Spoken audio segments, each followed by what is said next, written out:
Binato ng Korte Suprema ang diskwalifikasyon ng dalawang party list groups sa katatapos ng midterm elections. Ito ay ang Senior Citizens at Abang Lingkod party lists. Inatasan din ng Korte Suprema ang COMELEC na magreserba ng upuan sa Kamara para sa dalawang grupo pa na isa sa pinal ang desisyon base sa merito ng petisyon. Si Joseph Parafina nag-uulat.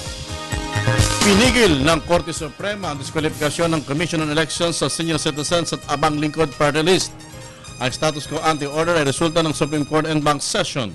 Binawi na nga ng Korte Suprema ang unang pinalabas na TRO na unang humaharang sa COMELEC na magproklama ng natitirang winning candidates.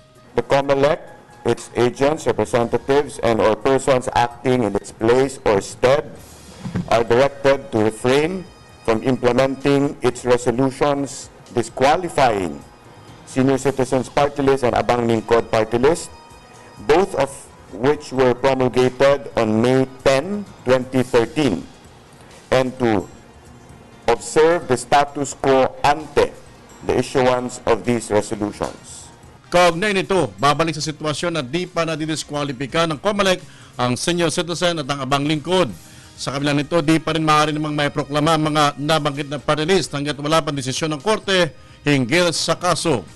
Mahigpit din ang bilin ng Korte Suprema sa COMELEC na mag-reserve ng dalawang upuan sa Senior Citizen Party List na nakakuha ng mahigit na 600,000 boto noong nakalipas na eleksyon. In the Senior Citizen, the COMELEC is directed to reserve the seat or seats intended for the Coalition of Association of Senior Citizens in the Philippines Incorporated according to the votes it garnered in the May 13, 2013 elections.